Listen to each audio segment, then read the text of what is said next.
All right, brand new Legends of Runeterra expansion, Fates Voyage Beyond. Does that mean we're getting another one? Because there's no way it's like Fates Voyage Onward, Fates Voyage Beyond. Like, what's next? What happens after those two? Beyonder? Beyond the Beyond? Like, how do you go up from Fates Voyage Beyond? I don't even know. This might be the final Fates Voyage. I can't even imagine what the third one would be called. But it looks like we have some new vocab. Let's take a look at this. I don't know why is this so thin?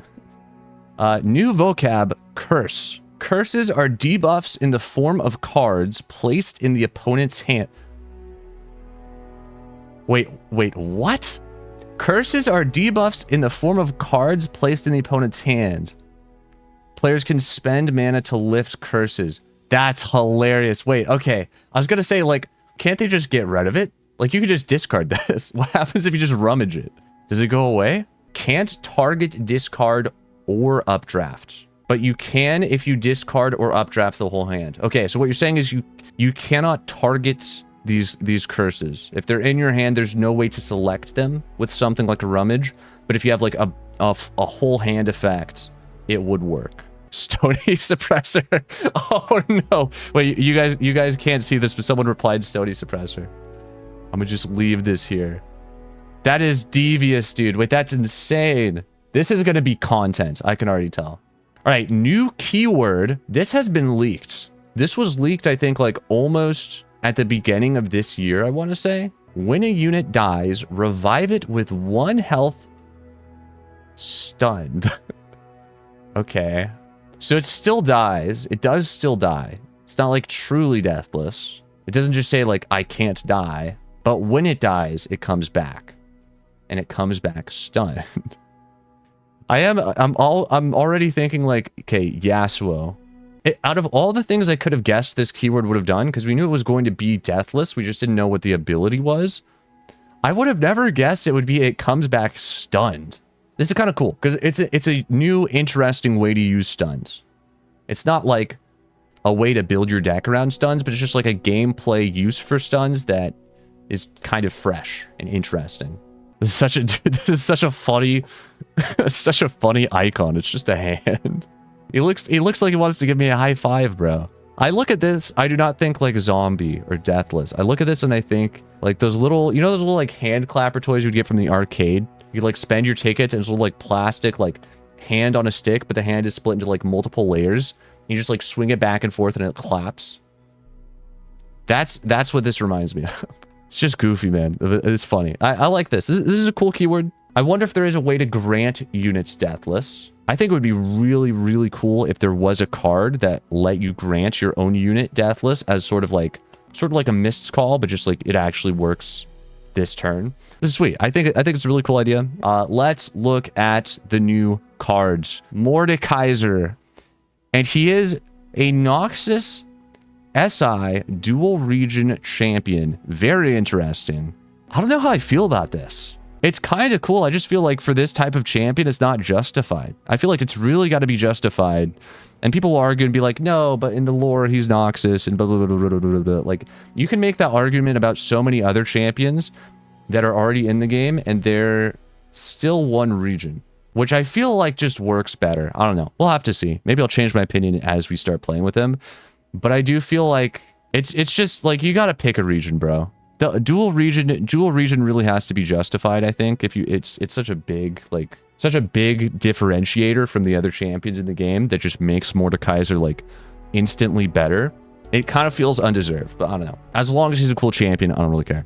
7 mana, 5/8 challenger. Kind of weird since he just looks like he's gonna sit on his throne and do nothing. It just doesn't vibe with the card art, dude. Like you do not print a card of someone sitting down in a chair and you give it challenger. Like historically, based on all of the challenger cards that we have, it just doesn't fit. It's a little weird. You gotta admit, it's a little bit funny.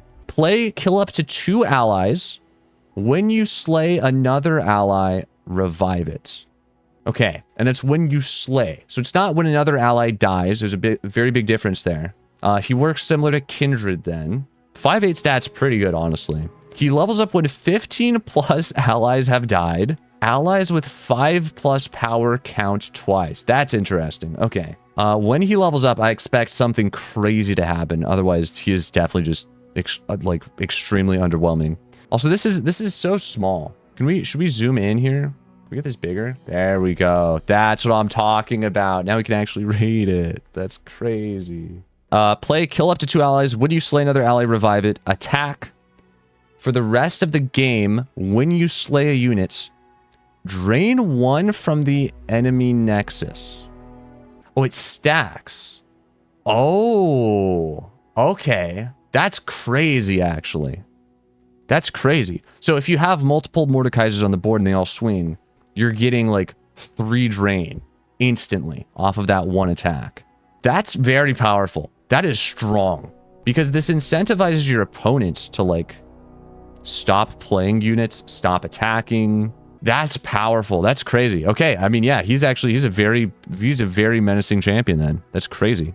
Mord Barkeep, since he kills and revives the unit. That's it. Okay, that is a good point. He is so good for playing like Secret Keeper, Barkeep. This is crazy, actually. I don't know why, but when I first read this, I thought this was like the first time each round you slay an ally, revive it. This is uncapped. There's got to be a way to go infinite with this. Banquet Evershade. Ooh, does that count as a slay? That would work. That's the perfect combo.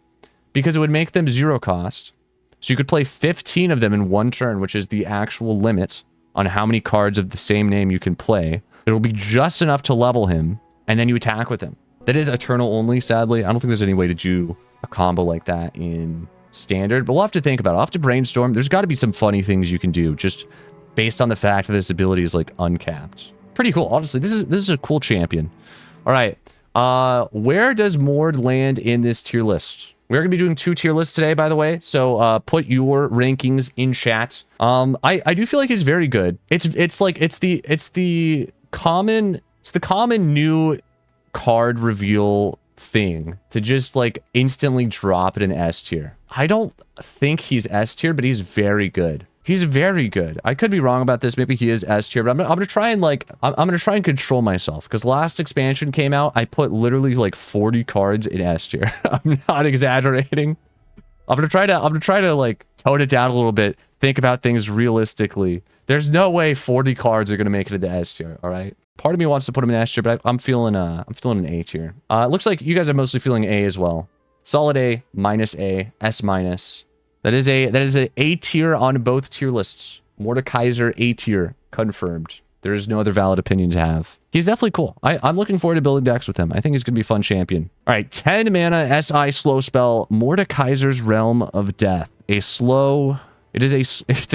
a very expensive card, so it better be good. This needs to be on like champion strength levels of game ending if it wants to see any play, because we already have Ruination, which is 1 less mana. We have Harrowing, which is the same amount of mana. So if this wants to actually like compete with those and be a main deckable card in SI, it's gotta really be good. An ally starts a free attack challenging the strongest enemy.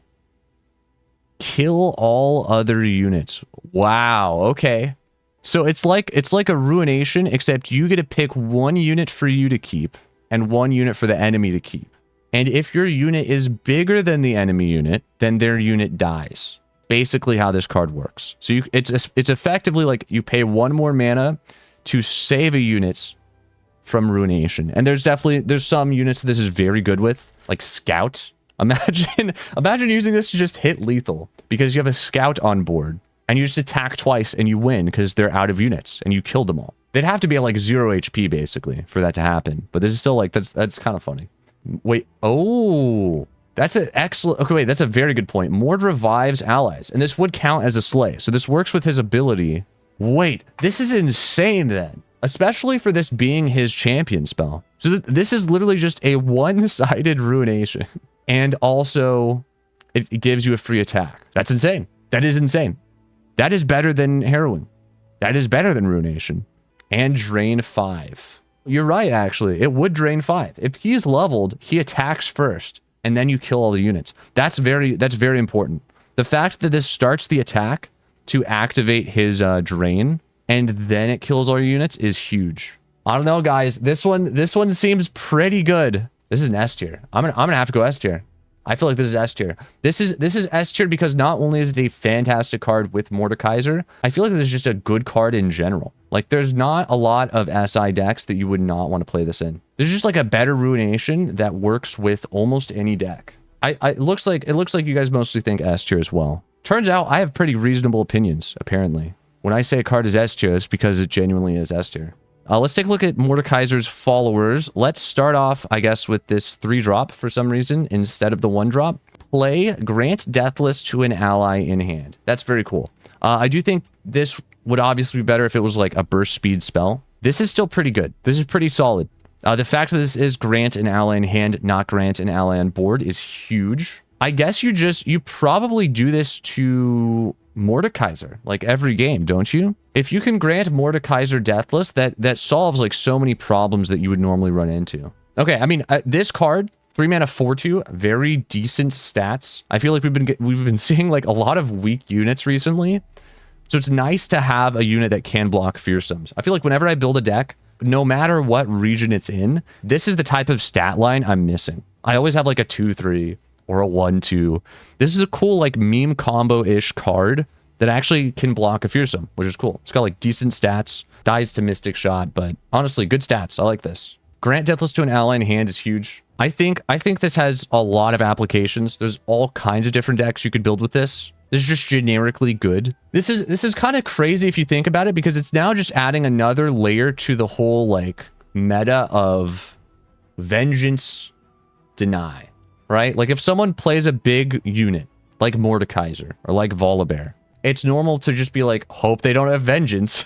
But now you just play this, and then your opponent needs 2 vengeances. I feel like this is going to make recall a lot better than vengeance, because recall does counter this much more effectively. That's the only thing. I guess recall and obliterate are the only ways to remove a unit that has Deathless, if you don't want to have to kill it twice. This is big. Like, this is a very powerful keyword. This is a very powerful keyword. I would say this card, Legion of the Severed, is a solid A tier. I was going to put it S tier, but the more you think about Deathless and like the drawbacks it has, it's not an impenetrable keyword as good as it is.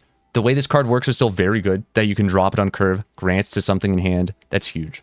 You could grant Deathless to... Dude, you could grant Deathless to something in hand, shuffle it with Evil K the next turn. We grant Deathless to Barkeep. We shuffle exact copies of him with Evil K. And then we soul cleave every Barkeep that we play. and their summon effects just activate like 5 million times. I feel like that's the most exciting part about this whole keyword, is that you can just activate summon effects twice. It's just yet another way to print, basically, if you really think about it. I feel like that's where it's going to be the strongest. I feel like it's going to be less strong in the obvious way of like, let me make my Volibear not die. I feel like it's going to be more strong in just the weird like niche combos with summon effects that you can do. Looks like you guys are thinking B tier more than A tier. That's interesting. S minus, A, C. It looks like B tier is definitely the average.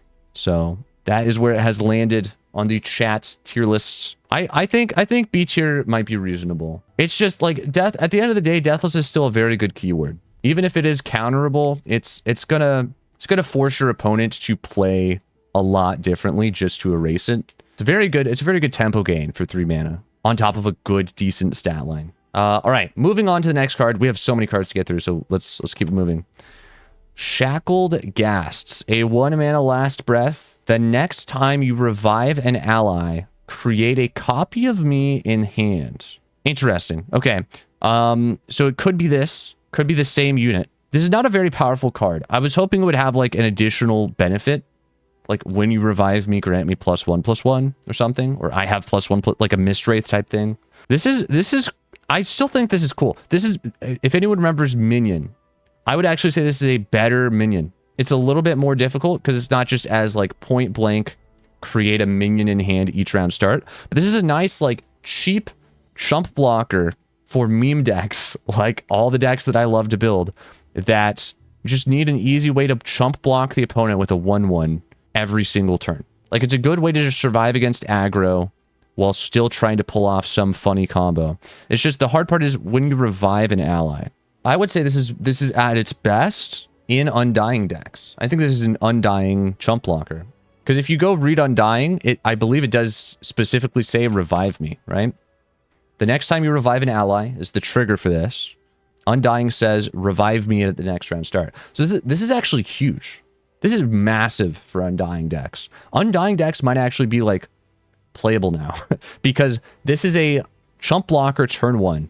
It can die turn 1. Pass, multiple turns later. You play Undying, kill it, and then you get this back in hand. This is a game-long effect, which is huge. That is actually, like, insane. This is exactly what Undying has been missing, I think.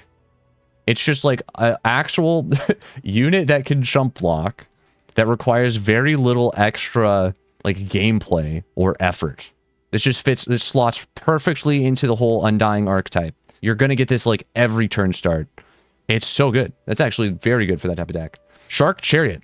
That is a valid way to get this 1-drop back. If you play a Shark Chariot deck or a deck that just has Shark Chariot in it, every single time you attack and Shark Chariot pops on board, just having Shark Chariot appear on your screen means you're getting this guy back in hand. I would say, I think I know exactly where this drops on the tier list. I think it's a very good card, personally. I think it's the best chump blocker in SI, right? There's no argument about this. And chump blockers, even though they are 1-drops, very important part of just like actually making sure you get your win con active. If you've got a very like complicated combo to make happen, chump blockers are huge. You can't do without chump blockers. I'm putting this in S tier. This is S tier. Easy S tier in my opinion. Let me know what you think. It looks like you guys are mostly saying B. We've got a lot of A's as well, but it looks like B is kind of the average that it lands in. B tier. It's interesting. I don't know. I think this is broken. Personally, all right? I've always just been sad when they rotated minion. I've been sad ever since that there's been no just like get a chump blocker every turn. So the fact that they literally printed that is so sweet for me. It's kind of like the new hapless, basically. Yeah, it's basically just hapless. It's like hapless aristocrat. It's basically what it is. D-Asp? What? Wait, what? Oh. Ah, yes. D-Asp. Kill a unit. Darkness. But me. We have to do this for like every row now. Now that I know that's a thing, we have to do it for every row. What was the one above this? Mordelm of? Death is Mordekaiser. I don't know why this is so fun. I can barely breathe. I don't know why this is so funny to me. The reason it looks like that is just because I have my screen split up to show the tier lists. Let's take a look at D-Asp. Let's see just how good D-Asp is. 3 mana fast speed from SI. Kill an ally to deal 5? That is insane. So this is basically like Howling Gale power level, right? They just printed Howling Gale in P&Z. The difference with Howling Gale is you have to play 3 other cards, is that correct? You have to play 3 other cards before this deals 5. So this will not deal 5 unless you've played 3 cards first. This is fast speed, which obviously makes it better. This is a huge card for Undying decks, like massive. It is interesting that you can target your own unit if you wish to. This seems like very strong. This seems extremely strong to me. This is basically just like a leveled up hate spike, right? It's just hate spike, but like even better, even more damage. You don't get the husk, but I don't think you care. Like 5 damage is a lot. That is a lot of value. For literally the same requirement, it's literally still just kill an ally. I do think you just replace hate spike with this. In any deck that would play hate spike, you just play this instead. For 5 damage, why not? Unless you want to play both, unless you're the type of deck that plays both, you're just replacing. Is there any question what tier this is in? Come on. Is there any question? This is S tier. It has to be S tier. Deal 5 for 3 is just insane. It is so much value. It's an easy S tier. It looks like you guys also are just like unanimously S tier on this one. I would agree, 100%. Easy S tier. But it's always nice to just get like a simple card that's just like deal 5. I love this type of card. It's always nice to see these types of cards added every expansion. Moving on to our first landmark, Threshold of the Grey. Play Curse an enemy with Terror. Okay, and we'll take a look at Terror right now. 2 mana focus speed. Oh, and this is cursed. I thought this was ephemeral. I saw like on the little vocab thing. I thought these were going to be ephemeral cards. I didn't really think too much about that. That would make them terrible because I don't even know what that would mean. Would they just disappear round end? I'm not sure. While I'm in hand, the cursed unit has -3 attack. When you summon a Titanic ally, destroy me to draw 2. So that's just like, that's completely unrelated. Like this landmark existing has nothing to do with whether or not the unit still has -3. This is a permanent -3. This is a -3 until the opponent has like 2 mana that they do not want to spend on anything. That's something you have to consider when we're looking at all of these new curse cards. Is that's a lot of tempo they are losing if they have to play this the following turn instead of whatever they were planning on playing. Like, this is probably going to just sit in their hand multiple turns, and if it's not, then that's good for you, because they are slower on what they're trying to do. The fact that this card not only gives them a curse, but also is draw built in, means whenever you play this, you are always getting ahead on the game, right? You're always getting ahead on tempo, because this card in a single action forces them to spend 2 mana on something and also gives you draw. So even if they just like directly trade and you play 2 mana for this and then they play 2 mana for terror, you still get draw. It's not like, oh man, we traded we traded mana. That's not the way this works. You still get a benefit, which is so big. Like, that actually matters so much. The only problem is this summoning a Titanic ally is not something every deck is going to be able to do. It's not going to happen until most cases like turn 7. I see this being extremely good in Volibear decks. Like, unbelievably good. This is basically 2 mana, heal 3, draw 2 for a Volibear deck. This is so good. Like, this is a fantastic card for a Volibear type ramp deck. I think this is going very high on the tier list, personally. It's definitely not like, it's not the type of card you can just chuck in any deck, but it's still very good. I would say A tier. I think this is an A tier card. It's definitely A tier. It looks like you guys are saying mostly B tier, C tier. I'm gonna say B tier. It looks like we're landing around B tier. A little bit of A, a little bit of C, a little bit of B. B is probably about the average. I think if you're saying C tier, you're underestimating this card. You're definitely underestimating it if you're saying C tier. B tier is somewhat reasonable, but I think it's A tier for sure. All right, what do we have for the special card in this one? It's just nothing. It's just, we don't even get a D-asp, bro. There's just nothing. While I cursed, you feel a sense of. All right, moving on. Death Grasp Cultist, a 4 mana 3/4 fearsome. When I'm summoned or you summon a Titanic ally, curse the strongest enemy with terror. Okay, so this is something that can happen multiple times a game. Yeah, cultist that is not a cultist. I don't know what they're doing here. There's so many subtypes they've missed. This is just add another one. Add another one to the list. Bird that is not a bird. I don't know, man. Good stats, 4 mana 3/4. It has the -3 effect. It's going to give it to the strongest enemy. So you know you're almost always getting value, right? If this was grant the weakest enemy, it'd be trash. Because you're granting -3 to a Mr. Thrift. If you're playing against me. That's doing nothing, bro. That's literally doing nothing. But the fact that this is strongest enemy, and it happens every single time you summon a Titanic ally. So if you're playing like War Mothers, Volibear type stuff, again, very good for that type of archetype. It's just an uncapped ability. Every single time you do this, they're going to get a new curse in hand. Now, the interesting thing about these curse cards that I've not discussed yet, that was very obvious, probably should have thought about this like the second we read the vocab, is what if the opponent has a full hand?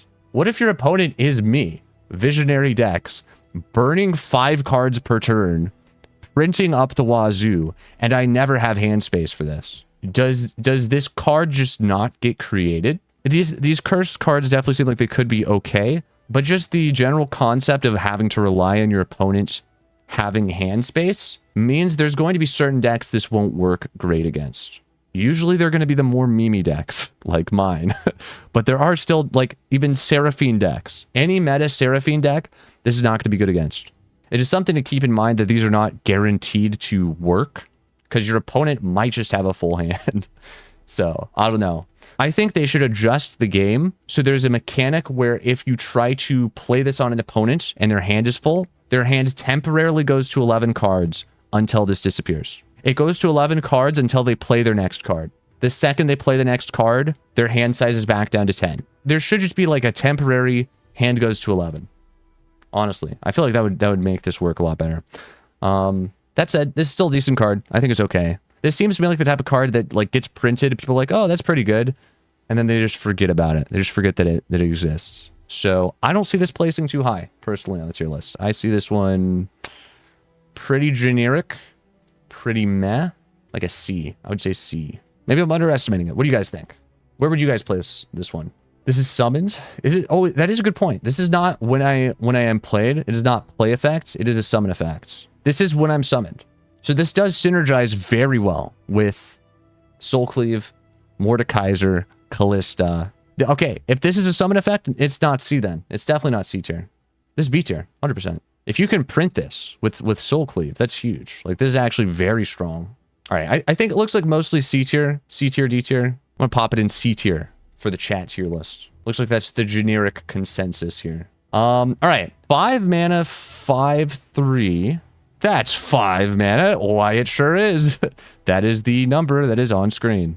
It is 5. Good job. Someone graduated kindergarten. Let's go. Recognizing numbers. You love to see it. Amalgamation of Vile Rites. It's accurate. This does look like an amalgamation. To play me, kill an ally. Last breath, heal your Nexus 2. That's 5 mana. Okay, now I see why you reacted that way. That is fair. That is a fair reaction. Yikes.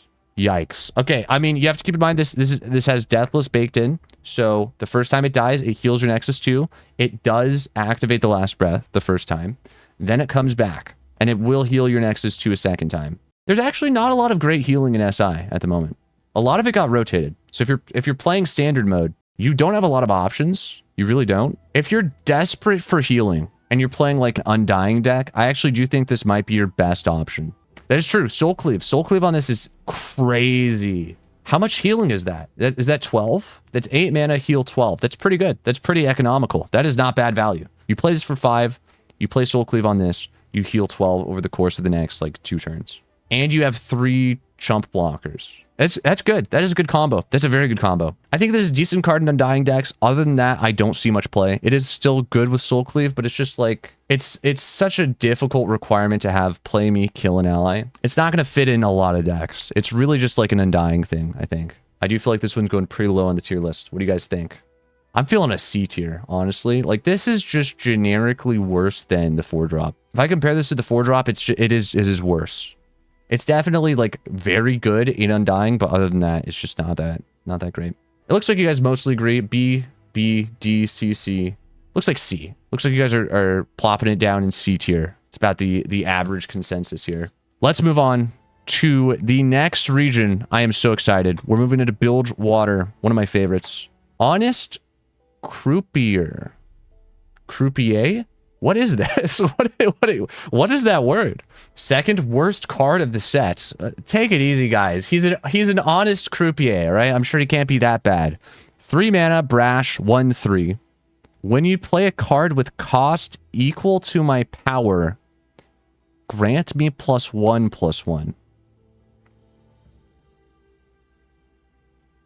He's pretty bad. He's pretty bad. You guys weren't lying. I don't think he's not the worst. He is capped. Like, you can only spend so much mana in LoR, right? So let's say he got to 10 mana. You'd have to play like She Who Wanders, basically. So basically, like, he's kind of capped at whatever the highest cost card in your deck is. Usually it's going to be like 8, 9, 10. But he gives +1/+1. You need to keep in mind, this is not +1 attack. It is +1 HP as well. That is big. That is very big in many ways. It's very big because he's going to get big. He's just a good card because he scales with you, I think. This guy is basically like Bilgewater's version of... He's Bilgewater's version of this guy, right? Except he can get even bigger, and he doesn't have Overwhelm. He's like a similar type of thing, where it's like a cheap blocker early game. If he's still on board late game, he's actually pretty big. He's actually pretty scary. He actually kind of does a lot of damage. It's definitely rough if you play this in a deck that has no 1-cost cards, because then you're just soft locked from the beginning. Like, the most important thing is you have a 1-cost card in your deck, not that you have a 10-cost card. So he's probably better with aggro. He's probably better with like spell slinging decks, like Seraphine type decks, Seraphine Bilgewater. I was trying to think like, okay, is there a way to lower his attack with like a frostbite? There's no self frostbite, is there? There's not a single self frostbite. Like, think about a way to minus his attack all the way down to like 1 again or 0, and you just keep building him up because you keep frostbiting him every turn. So you just like, you frostbite him, you play Song Spinner, you let the 0-cost stuff get shuffled away, and then like you draw it later again, and you play it again. You have to make him worse to make him better. Even though he seems like he's got uncapped stats, again, it's the dilemma of like, if you're playing a deck that has 10 mana cards, you're not also going to have 1 mana cards. So like, the most this guy is getting is like 4 attack, 5 attack, and then you're probably going to run out of cards. If you're playing an aggro deck, you're not going to have like 6+ mana cards. So he's really not that good. I wouldn't say F tier, I would say D tier. I'm gonna plop him down in an honest D tier, all right? And I think we need to zoom out because this deck list is getting a little bit cramped. Wow, just all around Fs. Not a single D tier? Guys, come on. He's an honest guy. He's an honest guy. He doesn't deserve F tier. You're being too harsh. I don't know. I can't think of anything crazy, but just you wait. Just you wait until the day you can frostbite your own units, and then I will be building a deck with this man because we will be giga leveling him. That is the only thing holding him back right now, is the fact that you cannot frostbite in an allied unit. The second you can frostbite an allied unit, this guy is S tier. I'm not even joking. He is literally S tier. All right, let's scroll down. Oh, dude. Let's go.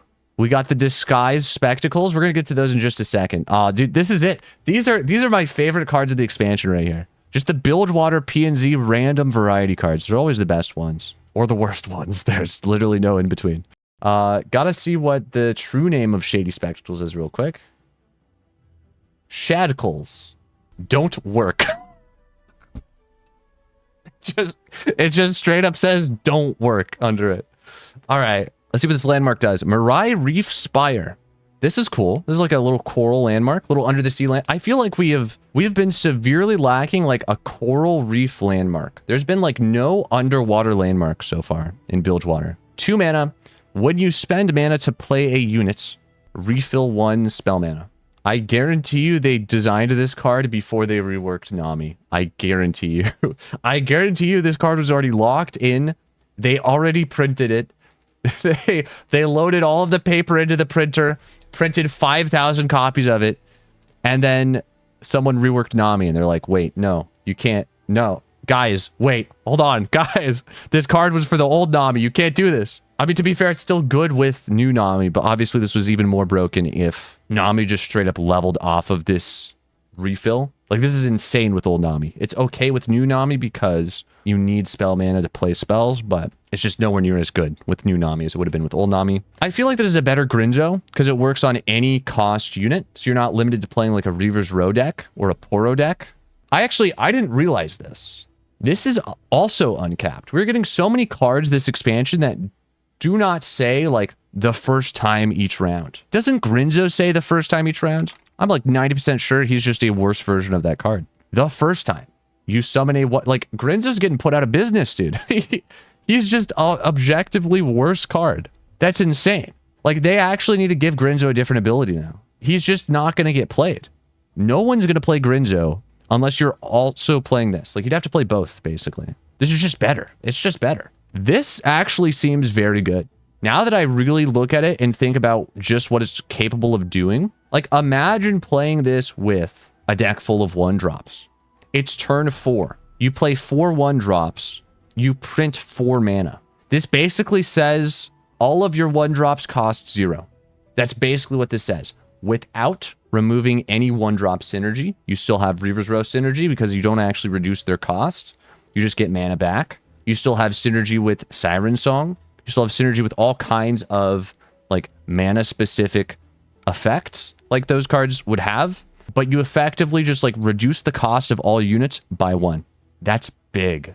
That is big. Yeah, this basically just gives all your allies a tune. That's a good way to think about it. All your 1-cost allies have a tune.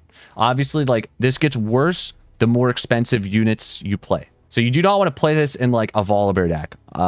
This seems very good with Poros.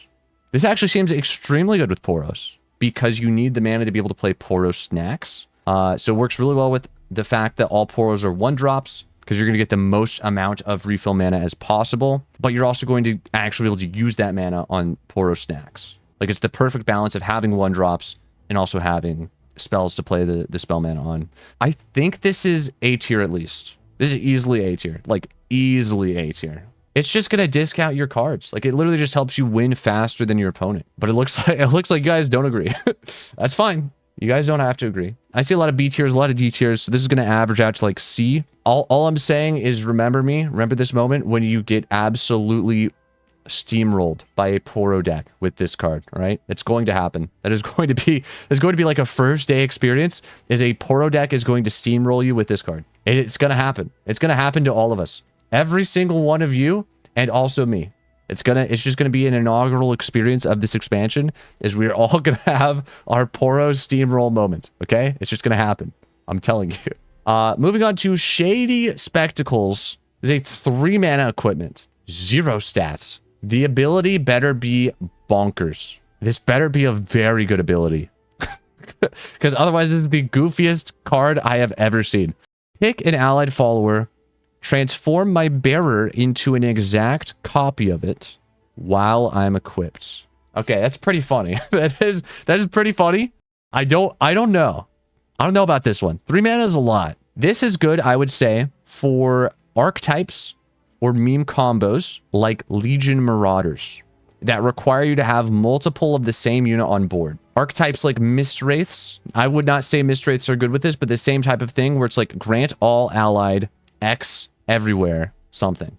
Dark Wraiths maybe. I don't know about Dark Wraiths. I like this with the Legion Marauder type cards. I still don't even know like Legion Marauders would want to spend 3 mana to duplicate a Legion Marauder. I guess it's not bad. If you're playing like a Bard deck, if you're playing Bard Janna, this is a way to just duplicate stats. I don't think this stays synced with whichever unit you transform into, right? So if you are playing Bard and the unit that you target with this gets bigger and bigger and bigger and bigger, this equipment is not going to make your unit grow with it, right? I don't know. Maybe it does.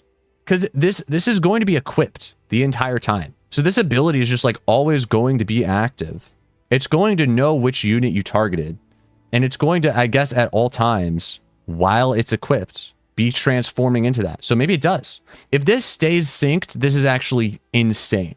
Basshead says, transform only happens once. That's what I thought. But read this. Transform while I'm equipped. When is it equipped? It is always equipped.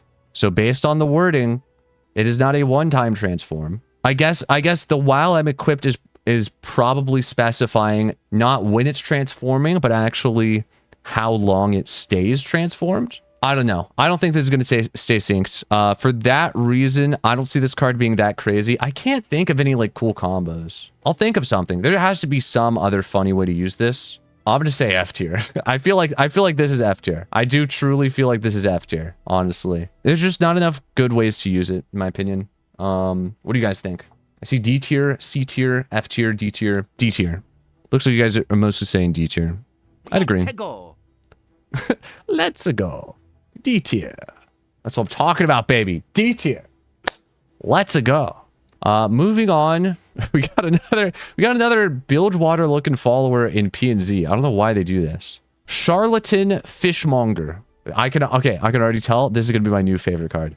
This guy is gonna be my new favorite card. Charlatan Fishmonger. 4 mana, 4/4. Round to start. All players draw 1, then grant your opponent's card fleeting. That is amazing. That is actually so funny. That is hilarious. So this doesn't work on every card they draw. It just works on the extra ones. Otherwise, this would just be like the most toxic card in the game. That's fair. This is still very funny. Imagine filling your board with these guys. Imagine your opponent draws 6 every turn and they discard all of them. That's so funny.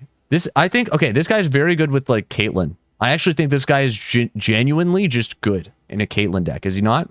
This guy is Hexcore Foundry. They rotated Hexcore Foundry. He's literally Hexcore Foundry with a benefit. I think this guy is It's fantastic. Great in a trap deck. Great in a portal deck. This is a Mr. Thrift card.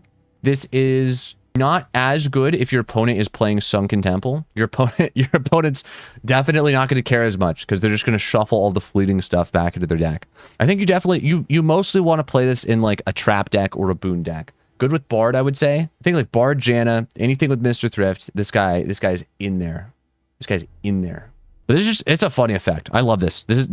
We need more cards like this that are just like kind of annoying to the opponent. They just like do like steal cards from the opponent, discard cards from the opponent. I love this type of card. It's hilarious. Great card for content creation. I think this is an A tier card, I would say. Get him up there. A tier. Easy A tier. Respectable B. You cannot say it's respectable if you're giving him B, bro. It looks like most of you guys are saying B, though. Honest B it is. Honest B it is. All right, moving on to Freljord. We already got through SI and Bilgewater and PNZ. So this is almost half of the variety cards already. Yaddlesky Snow Dog. He looks so happy, bro. He's got like a beard. I can't tell if he's like grandpa dog or baby dog. Let's take a look at what this does. 2 mana, 2/3 dog. Obviously, attack. Grant the top 2 allies in your deck +1/+1. This is just Omen Hawk, but cooler. This is just Omen Hawk's cooler big brother. What in the world? Wait, attack? Every attack? Omen Dog. He's so happy, though. That only makes him more intimidating. This card is great. This card is so good, actually. Omen Hawk, Darkened Spear, this guy, insane curve. That is disgusting. Like, how does your opponent catch up to you if you draw all 3 of those cards in your starter hand? I think if you're playing this deck correctly, you just make him attack as many times as possible. You want to play stance swaps. You want to grant him regen. You want to give him Darkened Spear. You want to just, like, attack as many times per game as you possibly can. Maybe you play this guy with Vayne. What if you play Vayne, Tumble, Darkened Spear with this and Omen Hawk and Revna? You buff up your deck just an absurd amount. You find Revna. You drop Revna as like a 10/10, and then every card in your deck is a 10/10. Or just play him in Jax, or no, that's not enough value. I need the most value, all right? If you want the most value, it's Vayne. Honestly, let's drop him in S tier. I'm feeling an S tier. I am feeling an S tier on this guy. S for Snow Dog. And it looks like I'm not alone. I see a lot of S's in chat. Even when I just brought this, when this card first hit the screen, instant S's in chat. This is an S tier on both tier lists. A rare occurrence. We only have 3 cards that we've agreed are S tier. Handy Harness. What is this? We're getting so many 0/0 equipments. 2 mana Freljord equipment. Freljord does need more equipments. I mean, it's gonna be hard for any equipment to be better than the Darkened Spear just because of how generically good that one is. But let's see what this does. I have +1/+0 for each different subtype you've summoned this game. Okay, so this is a Nico Warden of the Tribes equipment. This is probably worth playing in a Nico Warden of the Tribes deck, because you don't have a whole lot you want to spend your mana on in that deck. It's usually like Harsh Winds, 3 Sisters, Sky Splitter, right? The +1/+3. Like, you kind of need more things to spend your spell mana on in that deck. I feel like this fits the bill pretty well. This is interesting because it's not good at all until like turn 5. You never really want to play this until, like, the game is already turn 5. I'd throw it on Saurian or the big Noxus cat. See, those are 5 drops. Those are turn 5 cards. This does synergize very well with Saurian. That is a good point. It's definitely not the worst. 2 mana is, like, a reasonable price to pay for this ability, and it does spiral out of control pretty quickly as long as you play it in the correct deck. I think it's decent. I actually like this card. I like this card a lot. Again, is it better than Darkened Spear? I don't know.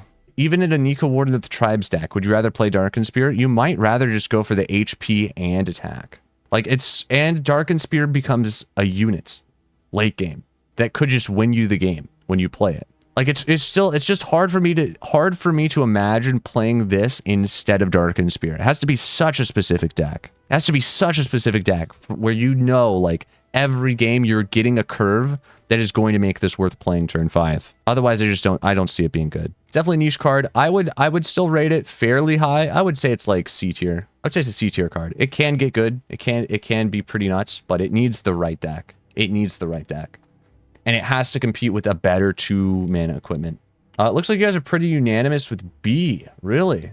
B tier? I thought you were gonna go like D or lower on this one. That's surprising. Okay, okay.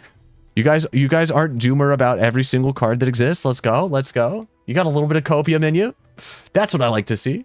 But let's move on to a card I am extremely excited to find out about.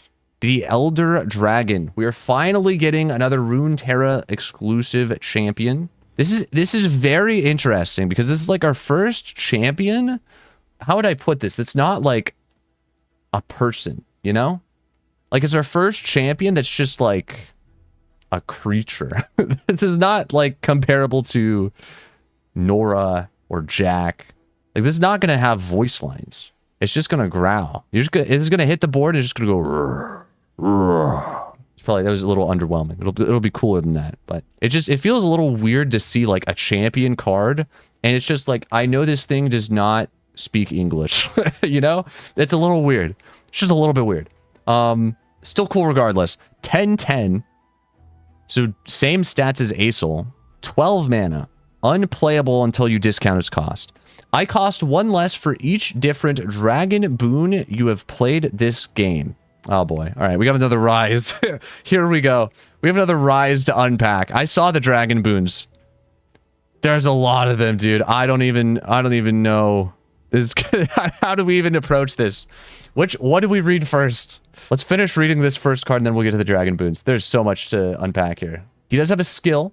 Play every dragon boon on me. So you're gonna have to play dragon boons with some other method, but also just as a bonus, he gets whatever all of the dragon boons are when you play him. He levels up when your allies have attacked with 75 plus total power. This is epic. Like this does seem legitimately like the coolest win con in the game now, potentially. There's so much to unpack here. Let's take a look at his origin, I guess. This is not his origin. Dude, wait, that card art is so cool. This reminds me of How to Train Your Dragon. I'm getting big, like, How to Train Your Dragon vibes from this. The final, like, boss dragon at the end of that movie. Very similar to this. This reminds me a lot of that. OG How to Train Your Dragon. This is cool. Okay. Aspect of the dragon. This is Elder Dragon's origin. You may put any followers that cost 6+ into your deck during deck building. That's weird. Okay, so not dragons. He's not a dragon region. He's just 6+ cost. When you play a unit with 6+ base cost, pick one of 2 dragon boons to play on it. So it's like an improvise effect. This is sick, dude. This is so cool. This is really cool. Okay. It's weird that he's not dragons only, though. Like, I wonder why they went 6+ cost. I wonder, like, how many different types of Elder Dragon decks you can build, because it seems like there's a lot of different boons. So there's probably a lot of different, like, funny combos you could hit if you just hit the right boons. Let's start off with the first one, Oceanic Will. These are all elemental, it looks like. That's cool. So I guess he does have synergy with, like, Clash of Giants and stuff, because that does get discounted by these dragon boons. Oceanic Will. Heal allies and your Nexus too. That's insane. That's insane. That one, it's going to be hard to top that. Grant +1/+1 in Fearsome. Trash. That's literally trash compared to this. That's got to be the worst one. Okay. Grant +1/+1 in Tough. That's definitely better. I would sometimes consider picking that over Heal. But Heal, it's gonna be very tough to outdo Heal your entire board and Nexus. Grant Challenger. Interesting. Okay, so this honestly, this just seems like a Timelines type of archetype. It feels so similar. Whenever you play a big unit, you're like, it's almost like a roguelite type of thing. Like Path of Champions, let me select my item to add to this unit. Very similar type of playstyle. Hex Tech Prowess. Grant +1/+1 and impact twice.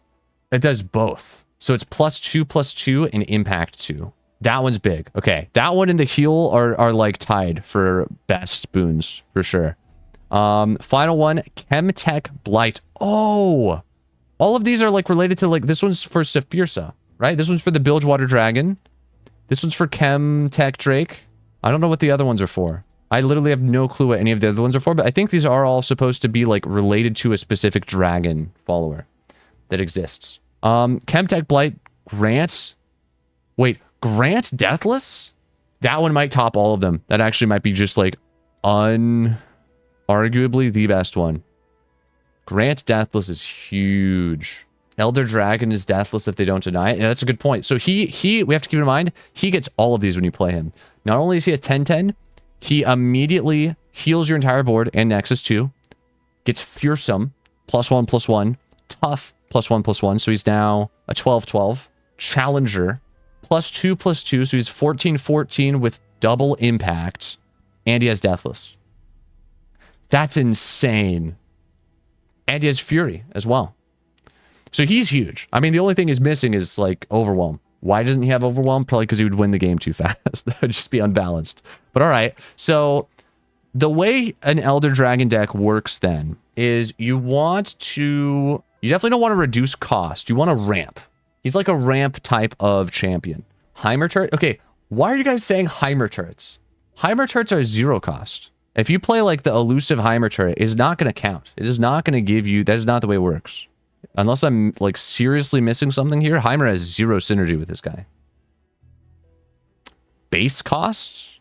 Wait. You guys are right. So discounts work. Okay. Wait, no, that changes everything. This is huge. I don't know if you want to play this with ramp then. There's got to be a crazier way to build him.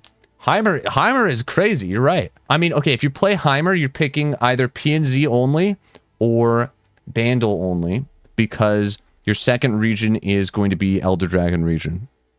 It's going to be Runeterra. So you are limited to like a very small selection of spells, but he's got to be good with Heimer. That is a very good point. Like you play Formula, you've got a Dragon Boon. You play the freaking elusive turret and you grant it +2/+2 and impact 2. That is insane. I think Heimer is definitely broken. Is there any other like is there any other way to get a 0 cost 6 mana unit easily? There is Saphirsa. I wonder what playing this guy in a Dragon's deck looks like. I look at this guy, I do not see Dragon synergy. I really don't. Like, I don't think you want to be playing this guy in a Dragon deck. He's okay in a Dragon deck. He's fine. But I still feel like you'd rather go Demacia Targon. You'd rather go Shyvana Aesol. You would not want to play a Dragon deck with him. The only Dragon synergy I do see is you can draw him if you play Age of Dragons. That is the one reason you might want to play him in a Dragon deck. That is OP. That is big. Wait, this is huge. This is it. How do you play 6 cost units for 0? Hello? Draw each dragon and reduce their cost to 0. We just draw like the most OP possible hand of dragons. They're all 0 cost. Every single one we play gets one of these broken dragon boons on it, and then we play him for 0 mana and we win the game that turn. That's going to be so much fun. That's probably the best way you can play him. You want to play him with Age of Dragons, 100%. That is insane. Portia. Oh, Portia. True. Wait, can you main deck Portia with his region? I guess you can. Any followers that cost 6+. It's Portia, dude. Wait, you're right. It's Portia. It's literally Portia. And so Portia gives you another trigger for the boons, because every Portia you play gives you another Titanic. That's insane. This is going to be broken. This is going to be a dinner win con deck. I guarantee it. Your opponent sees you play Age of Dragons. They're already like, all right. Their fingers on the surrender button. You play like 3 Portias. They all get buffed with these boons and they're just gone. They're done. They don't even care. They don't stick around to see the rest of it. They already know. They saw Elder Dragon on your deck cover. They know what's coming next. They're done. They're out. They leave. This is going to be one of those decks where you rarely actually get to hit lethal because your opponent's just out. Your opponent's out like halfway through your actual combo. They're done. They just leave the game. I think this is going to be a lot of fun. This is a very cool champion, and I haven't even seen his level 2. I have not even looked at his level 2. So let's look at it. I cannot be stopped.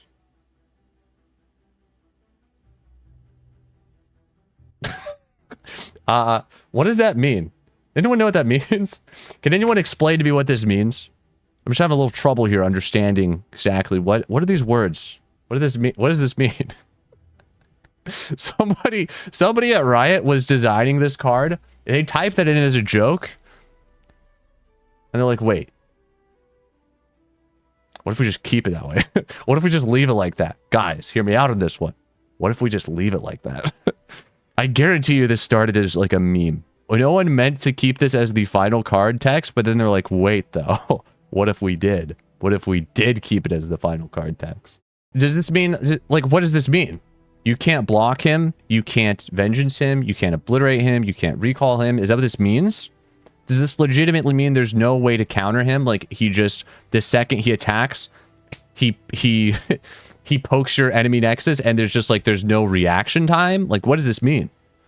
I mean, this is just insane. This is like the definition of overkill. The region is super cool. There's a lot of interesting synergy with the whole like base cost. Timer turrets, even though they're 0 cost, can activate the dragon boons. Age of Dragons is beyond OP. I don't know. There's got to be something else I'm not thinking of that works with the whole like base cost thing. Some sort of loophole. I guess just like generic Sigil of the Storm stuff. Overall, very cool card. He seems good. He seems good. This guy makes Volibear look like an ant. He legitimately makes the biggest finisher in the game at the moment look like... the Elder Dragon just walk up and go like this to Volibear. You just flick him with his finger. And Volibear would go flying. That's the truth. And for that reason, I think this is an easy S tier. S++++. He is S tier. He deserves... Honestly, everything else moves down 1 tier. Everything else literally moves 1 tier. Can we agree on this? Can we agree that we are moving everybody's ratings down 1 tier because he is S tier now? This is the new tier list. Dog stays S tier. Dog is pretty good. Like, realistically, un-meme, no memes, no jokes, not joshing around. Dog is probably S tier as well. As powerful as Elder Dragon is, he's still expensive, right? The insane curves this dog is going to bring to the game are unbelievable. You are not ready for the curves. You are not ready. You are not ready for the turn 3, turn 4 8/8s that are about to hit the board because of Omen Hawk and his new best friend. I mean, it looks like you guys are agreeing with me on this one. We'll we'll offset this chat tier list as well. Honestly, it's going to be hard for a card to be more exciting than this. This is by far the card I'm the most excited to play. I cannot wait to just jam Elder Dragon with Age of Dragons, draw him for 0 mana every game. It's going to be insane. It's going to be nuts. It's going to be nuts. Is there anything I'm missing? Oh, we haven't looked at his champion spell yet. We need to check out his champion spell. Elder Dragon's Primordial Roar. It's only playable if you already have an Elder Dragon on board and you draw another Elder Dragon. This is like the type of thing you'd probably get in hand after playing Age of Dragons. The problem is Age of Dragons is 12 mana. Ain't no way you're playing Age of Dragons and then playing the same turn. So this is like almost never getting played, but let's just see what it does, I guess. Wait, refill your mana to full. Draw all 6+ cost followers from the top 6 cards of your deck. Wait, what? What? That's insane. Okay, so this is like mini Age of Dragons. That's what this is. He literally has a built-in Age of Dragons. That is ridiculous, honestly. This is like the best possible champion card they could have given him. Besides, I don't know, Deny. I will rank... Let's pop that on the tier list real quick. You have to take into account this is not main deckable. That does affect the rating, I would say. But it is still a very good card. You can only ever play it when there's 2 Elder Dragons, 1 on board, 1 in hand. If he's on board, you probably have already won. But it's still just like, it's such a powerful card. Just the fact that it refills your mana means it's basically 0 mana, if you think about it. It's +2. It's +2 mana. I'm going to say A tier. I will put this in A tier. Absolutely. A tier? A tier? I'm seeing a lot of A tier. B tier? Bro. All right, I need to ban somebody real quick. And it looks like most of you guys are saying A tier. I agree. A tier champion spell. 100%. It's just nuts. It's literally Ice Pillar as a champion spell. It's sweet. All right, let's get back to card reveals. What do we got next? Iron Legionary. Sower. Did it say Sower? Sower. Deal 3, 2/3 to Anne. It cuts. I don't even know what else it says. It cuts. That's all you need to know about it, all right? It cuts. Anyways, Iron Legionary.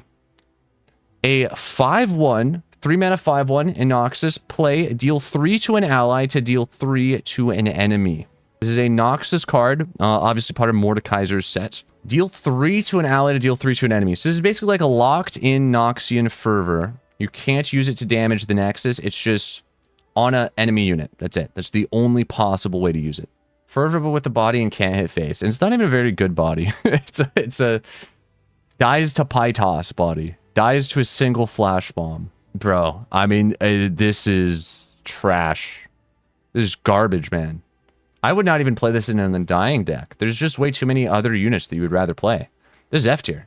This is just F tier. It is. Is it not?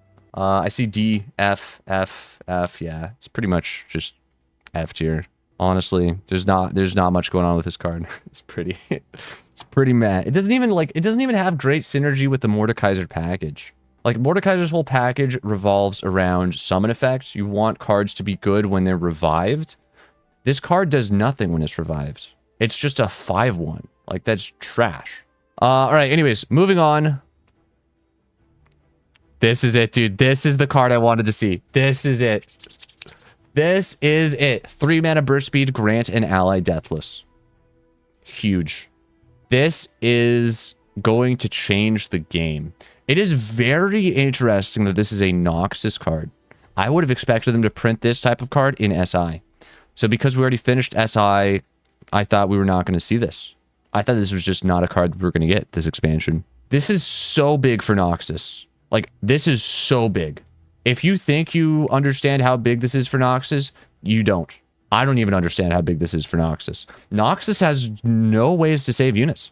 They have no plus HP. They have no bring a unit back. They have no spell shield. They have no trap a unit in a landmark. There's just literally no way to save your own unit in Noxus. And now, all of a sudden, for 3 mana, there is. There's so many different decks this would be great in. This is just like an auto-include, I think. I think this is just like Noxus's Deny. I think Noxus finally found its Deny. What's really interesting about this, is you can use this on Sacrificial Scholar. That might be the most exciting part about this card. This literally lets Sacrificial Scholar go infinite. You just need the right card that you want to print with this, and suddenly you have like a very, very strong deck with this plus Scholar. I would say, as far as tier list goes, 3 mana burst speed, I think that's insane, personally. In Noxus, I feel like this is enough to go S tier. I'm seeing a lot of A's. I think it's A for annoying. I'd agree with that. A tier on the chat tier list. We made it to Noxus. Let's keep on going. 4 mana 4/4. Overwhelm, Red Barbed Razor Mace. Nexus Strike. Oh no, this is going to be so toxic. Curse your opponent with Ichor. What does this do? 3 mana. This is the most expensive one. So this one costs the most to get rid of. While I'm in hand, round start, deal 1 to your Nexus? That's insane. Wait, that is crazy. That is broken. Nexus Strike. What in the world, man? That is ridiculous. I'm gonna hate this card. I can already tell. I'm gonna hate this card. Okay, I mean, you can get rid of this, but it just comes back. Like, every time he hits you again, you've just got another one of these in hand. You can't spend mana to get rid of this until you get rid of him. If he still keeps hitting you because, like, you're failing to kill him, because your opponent plays, like, Deny or Retreat, Deathless, whatever, and they just keep this on the board, your hand's just going to keep filling up with these. You're going to start burning cards because your hand's full of these stupid things. You're going to get, like, 4 damage to your Nexus every round start, and you're just going to die. This guy is crazy. He's so goofy looking, too, this little lizard. It's hilarious. This is a crazy, crazy ability, honestly. Especially with Overwhelm. You play this in Hallowed, your opponent has an absolute nightmare dealing with this. The only thing this is missing is Quick Attack, because with 4 HP it does die pretty quickly, but this seems like a red Gwen card, 100%. This is easily a red Gwen card. Probably pretty good with Plunder as well, because this will activate Plunder. If you're playing a Plunder deck, your opponent has to get rid of this as soon as they can. I mean, this is just hilarious. Very good with Hallowed. I wish I had Quick Attack, because otherwise it probably will not hit face more than like 2 times, but still very good. I'm gonna drop him in S tier. I feel like he's S tier, but what do you guys think? I see a lot of A's. A, S minus. He's good. Maybe is S tier too much? I don't regret anything. He is S tier. You guys will see. you guys will see. Don't you worry. You guys will see. You can put him in A tier. That's fine. That's perfectly fine. That's your opinion. You're welcome to hold it. Meanwhile, I will have the correct opinion that he is S tier. Up next, we have Loat. Loat. Wait, what is it? What do the words say below him? I have to like zoom in to see what the words say. It took seeing to seal away that. I am not gonna. Okay, I'm not. Let's move on. I'm not gonna finish. I'm not gonna finish reading that. Lord Malat. What does it even mean, bro? That is the weirdest name they could have given this guy. Mr. Maul. All right, bro. That's what I'm gonna call him. Mr. Maul. I mean, he has no abilities. He's literally just a 5/2 with Deathless. That's it. He's 4 mana. There's just no way he's good. He does nothing. This is F tier. He almost needs. He almost needs his own tier. He needs Malat tier. Yeah, I don't know. I think this is the worst card we've seen easily. Like, there's just no question. He doesn't do anything. It looks like you guys agree. I'm seeing F. Anyways, let's move on. 3-drop. Dude, I can already tell this guy's gonna clap. Mr. Maul. Blade Pierced Revenant. Deathless. 2/3. When an ally is revived, grant it Challenger. When any ally is revived, grant it Challenger. That counts for champions as well as followers. It's a very big effect. Like, Challenger is one of the best keywords in the game. You can destroy your opponent so quickly if every unit you play starts getting Challenger, which is basically what this guy does. If you're playing a Mordekaiser deck, I think this guy is pretty good. You don't really make full use of his ability until, like, very late in the game, but I think it's like a good 3-drop. You wait to drop till turn 6. Is there anything, like, crazy you can do? Like, are there any interesting combos? It is Grant. That is something to keep in mind. This is not like give it Challenger this round. Grant. It is a permanent. It is a permanent Challenger. Undying. That's true. Dude, this with Undying curves so well. This does curve really well with Undying. This is crazy with Undying. Undying Challenger used to be like a huge thing because the whole point of Undying is your opponent doesn't want to block it. So if you can force them to block it with Challenger, then that's massive. And this just automatically gives Challenger to all your Undying. I do think Undying is the best application for this. This seems huge. I'm hyped to build some Undying decks. Undying is finally going to be a playable card, and I'm excited for it. What do you guys think about this 3-drop? When an ally is revived, grant it Challenger. I'm gonna pop it in. I'd say B tier. I'd say this is a nice B tier. Also gonna zoom out a bit because we're starting to get a little cramped. I think B tier is a fair rating for it. It's definitely a good ability, but again, it's just so niche because the card needs to say. Like, one of the other cards in your hand needs to say revive. If it doesn't say that, and there's very few cards that do say that, then this guy literally just does nothing. So you mainly want to play him in a Mordekaiser deck or an Undying deck. Otherwise, he doesn't do much. B tier, A tier, B tier, D tier. Chat has locked in B tier. Right next to Mordekaiser. Moving on to Shurima. 2-mana burst speed. Curse an enemy with terror. Ancient Malediction. Okay, so this is 2-mana Shurima. Grant a unit -3. This is basically like a worse quicksand, and your opponent can get rid of it by just playing this. This is only good if you use it mid-combat, because at least it's focus. So they can't get rid of the buff until after combat. I genuinely don't see anybody playing this card, ever. I see someone playing this card. I don't see anyone main decking this card. This is like a Seraphine card. This is a Song Spinner card, and that's it, I think.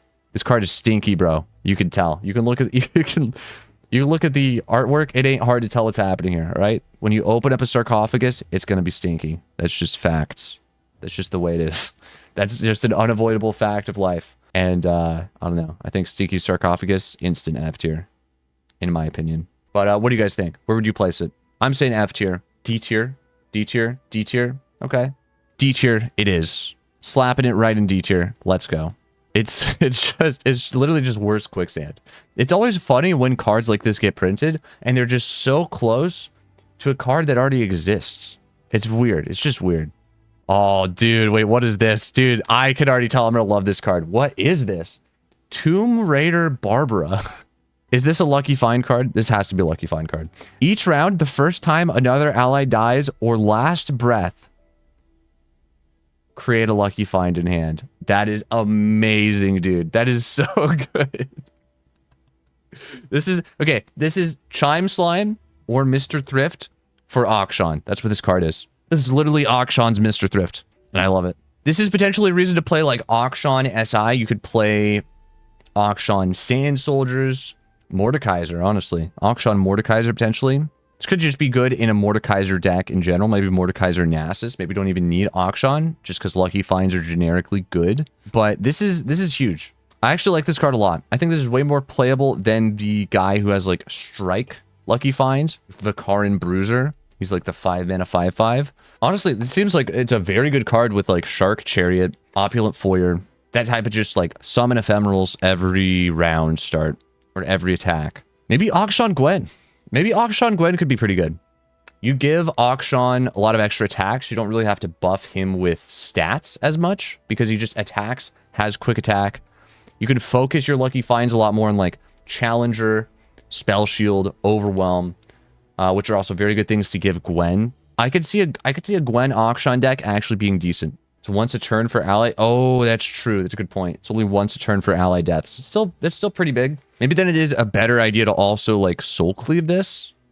You Soul Cleave this, and like Callista brings it back. Maybe you want to play Akshan Callista. I don't know. There's got to be some cool stuff you can do with this in SI. It's still pretty good, even if it is only limited to the first time every round. It has the Last Breath as well. I like it, honestly. It's one of the funniest cards that they have printed this expansion. I would drop it in A tier. Maybe B tier. Let's go B tier. I think B tier is pretty fair. It's not as powerful as I thought it was when I first looked at it. The fact that it is limited to once per turn is a huge deal. That makes it a lot worse. What do you guys think? What are you feeling? S tier? Still S tier? S plus? S, C. Okay. It looks like you've averaged out around like A. A tier is about what you guys are thinking. I don't know. A tier. Looks like A tier is about average. We got some S's. We got some C's. I think A tier is about where you guys average out. It's a good card. It's definitely a good card. It is time to take a look at our final champion of this brand new expansion, Ma. Let's take a look at the reveal trailer. This is the one champion they actually have released a reveal trailer for, so I'm excited. She is a dual region champion, which is very weird. I don't know how I feel about her being dual region, but we'll see. Is that Neela? Neela's in the card art. Okay, let's pause. That is the wait. That is the fastest I've ever seen a card in a trailer disappear. Usually it's on screen for like way longer, is it not? Let's time this. 1, 2. That's not even 2 seconds. How am I supposed to read this, bro? 1, 2. All right, Morgana is a 3/4 lifesteal 5-mana unit from Demacia Targon. It's very interesting. It's very weird. It's a weird choice. Like, why is it, she's supposed to be like the yin and yang to Kale, right? She's supposed to be like the other half or whatever. So why is Kale not also Demacia Targon? Like, why is it just her? I feel like this was a weird decision to make when you have like half and half characters and you're only giving one half of them the dual region. I don't know. It's a little bit of a weird choice. Play curse an enemy with shackles twice. What is that going to do? Stun it? Level up, you've targeted units 8+ times. Okay, so like a Pantheon type of archetype. That works. That does work very well with both regions. Okay, so, bro, literally chaining Kale. We got some Stony Suppressor going on here, apparently, because it's red. 4 mana. Imagine spending 4 mana. While I'm in hand, Kale is immobile. Wow. That is big. That is big. While I'm in hand, Kale is immobile. So that's not just can't attack. That is can't block. Your unit just literally cannot enter combat. This is basically a stun. It's like a multi-turn stun is what this is. This is honestly, this is really cool. I think immobile is like one of the most underused keywords in the game. So to be able to actually give something immobile is so big. Let's keep watching. I don't want to stay paused for too long. Oh, is it a double shackles? Wait, is that Mahira? Did that say Mahira? Oh, here's the level up. Okay, so her whole thing is just shackles. That is her thing. she just makes units immobile. That is her archetype. And she has lifesteal. She curses an enemy with the shackles twice. Is that the first This is the first one as well. What does that even do? That means you have to... Wait, you have to play 2 of them? So that's why it was 4 cost then, because they merged. They merged into 1. So it just costs twice as much. Okay, so she has the same playability on level 2, but she has gained an attack ability. Curse the strongest enemy that isn't cursed with shackles, and deal 3 to cursed enemies, and there's a lot of ands here. 2 to the enemy Nexus. Curse the strongest enemy that isn't cursed. She does like way too much. Does she not? Like, she's kind of overpowered. She is actually broken. 5, I understand why she's 5 mana now, but even that's like too cheap in my opinion. Just based on the fact that she is lifesteal alone, I already knew I was putting her like A tier. She does such a ridiculous amount of things. Like such a ridiculous amount. She has to be S tier. She's right up there with Elder Dragon. Like, what happens? What happens to your deck when you are literally unable to block, unable to attack, opponent is healing every single turn, and also dealing damage to your Nexus and dealing damage to all units that can't block? That's 1 unit that does all of that. Like, that's too much. That's legitimately too much for 1 unit to do, in my opinion. I think it's crazy. But, all right. I think she might get, like, nerfed to 6 mana. I could see that happening very easily, just because of how much she does. Even just, like, turn 5 being able to give something double shackles is crazy. They basically have to spend their entire mana that turn if they want to block with their unit. I think honestly she is S tier. I see a lot of S tiers. S tier, S tier, A tier, S tier. All right, looks like we agree on this one for once. S tier Morgana, S tier Elder Dragon, and S tier Dog. Let's move on. We still have a lot of cards to go through, so let's get to it. Her champion spell, this should be main deckable. This is Targon. This is definitely main deckable. It is a 3 mana fast spell, Morgana's Dark Binding. Stun an enemy and curse it with shackles. Okay. I mean, that's just overkill. That's insane. I guess this is really good on a unit that's like attacking. If you want to play this on something mid-attack, you play this on something while it is in the middle of attacking. If it just gave it shackles, it would still hit face. But because this stuns and then gives it shackles, it's a very good combat trick for Targon. Targon needs something like this. Their best stun is 5 mana. So to have a 3 mana stun, it's pretty big. It's pretty big. I think there's like a 4 mana one that's Malphite, but no one plays that one. This is just a good card. This is generically a good card. It's good on defense. It's good on offense. Your opponent has to spend 2 mana to get rid of shackles. So if you really want to think about it, this is kind of like a 1 mana stun. This is basically 1 mana Targon stun is what this is. If I had to drop this in a tier list as a Targon card, it would definitely be different if it was not in Targon, but as a Targon card, this is S tier. I'm saying S tier. It's also her champion spell, which is crazy. This is a very good champion spell. What do you guys think? A tier, A tier, S tier, S cause cheap. Yeah, I mean, it's being 3 mana is huge. It's a lot of value for 3 mana. It would be unplayable at 4, but at 3 mana, it somehow feels like a great deal. It looks like we agree here. Looks like we're agreeing on this one. This is another S tier. Let's go. You guys are getting better at this. You guys are getting better. Soils. Deal 3 homies and 2 Lexus. Let's go, dude. I am yekted a Thaugena.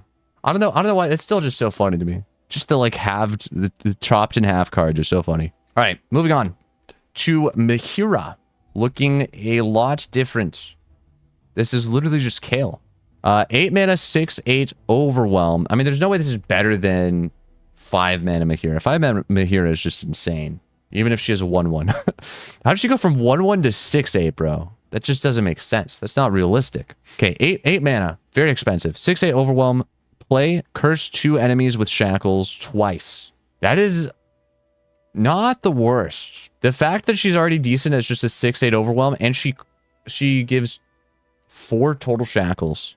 That's 8 mana for the... She basically trades. You play 8 mana on a unit, your opponent plays 8 mana just to get back to their normal board before you played her. That's not bad. That's not bad. It's hard to judge this whole, like, shackles thing. And just, like, how much your opponent's going to want to use them. But I think shackles is easily the best curse.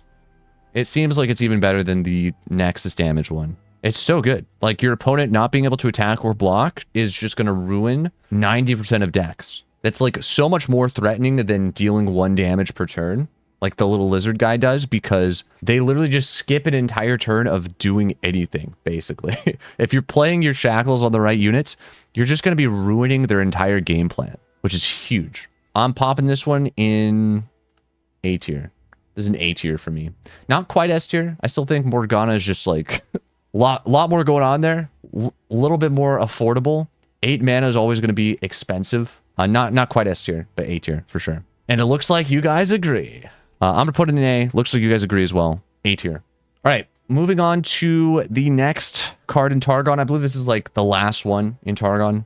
Let's play a couple more. I think there's like 2 more after this. 6 mana slow Sinner's Vice. Curse an enemy with shackles. Increase the cost of enemy curses everywhere by 1. Oh no. This is toxic. This is so toxic. Imagine printing this. Imagine printing this with Evil K, reducing costs with Sunken Temple and Janna, and just every turn making your opponent's life a living misery. Their entire hand is just filled with shackles. Every single unit on their board just can't do anything. Every time they replace a unit, you just add another shackles to their hand.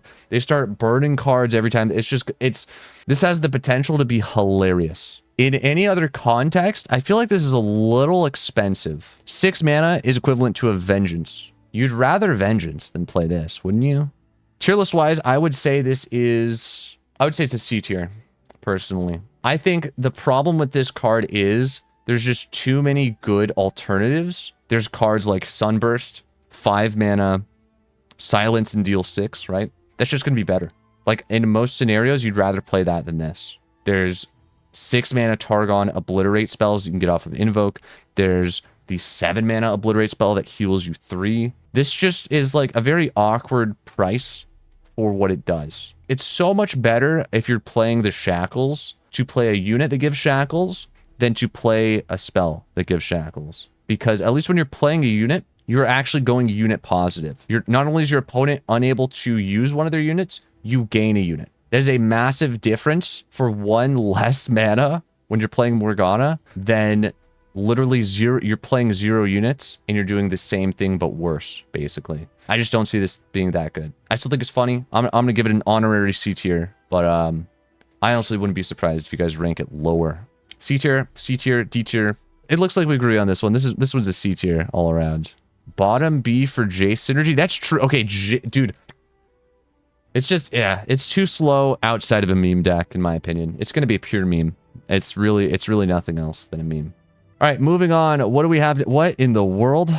Okay, it's like a double choice card. Is that what this is? What is this called? Ruby Juror. That's the true name of this card. 2 mana Ruby-Eyed Conjurer. 2/2 from Targon. Play, grant Spell Shield or Overwhelm to an ally in hand. Okay, so this is literally just Ayula. This card already exists, except it's like side grade. If you don't remember Ayula, because she is kind of out of the meta, she's basically the same exact thing, except 3 mana, and you have to do it to a unit on board. So you can't do it to an ally in hand. Also, she has the added benefit of granting the keyword to herself, if you want to. That said, is this better? I think you might want to play this instead of a burst speed spell shield. I think a lot of times you already know what you're going to want to give spell shield to in advance, especially for combo decks, like the type of decks I enjoy playing, where you just have like your 1 unit, you're playing like a Mirror Mage deck, and you know the opponent's going to try to move your Mirror Mage. You're playing a Elder Dragon deck, and you want to grant your Elder Dragon spell shield, which this would be great for that. Since we are playing Age of Dragons, Elder Dragon, this actually slots right in. It's a nice, just like early game way to spend mana that you would otherwise spend on a chump blocker and also give something in hand spell shield preemptively. Like, that is huge. I don't think you really play this for the overwhelm. Giving something overwhelm preemptively is a little bit weird, and you're only ever playing this preemptively, right? Like, Ayula makes a little more sense for the overwhelm because you're already going to have something on board. You already know it's big. You already know what the opponent's blockers are. You play Ayula, you grant something overwhelm. That makes more sense than this, granting something overwhelm. So I think this is mostly just going to be used for the spell shield, but it is nice. that it has two uses, two different paths it can take. I actually think this is a very good card. I think this is similar to Deny in a lot of ways. This does just seem like it could be an auto main deck. I was not a fan of this when I initially read it, but I've actually come around to it. I think it's decent. I think it's okay. I think it's A tier. I'd go A tier with it.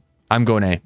I think you mainly play it just to protect a unit that you know is going to die. You could even play like Karma set Targon, grant Karma spell shield. That's big. And decks like that where you're just like waiting to get to turn 10. And you just need to spend your mana leading up to turn 10 on like efficient and good things. This is one of those things that just like helps you out. It's just a generically good thing to do. It's actually huge to be able to give like your big unit spell shield. It's massive. I'm seeing A tier, S tier, A tier, S tier. All right, Lady Shizuku says A. Thank you for breaking the tie. B. Wow. Facetitious cat. Not feeling this one. I think it's a great card, honestly. We're getting a lot like Indestructible, Ruby-Eyed Conjurer, both just like good ways to save units. Those are two huge cards. Deny is a staple because it's a way to just like save your game plan.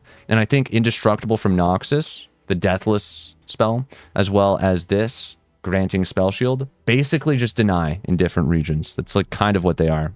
It only works on units, but it's very big. All right, moving on to Lisa and Dolly. Is this the creepy? Oh, this one's so creepy, dude. This one's weird. I saw the concept art for this one. It made me uncomfortable. I don't like this one. 3 mana, 2/3. Play Curse an enemy with Shackles. Okay, so this is just another way to give Shackles. This is good. This is definitely better than the 6 mana one.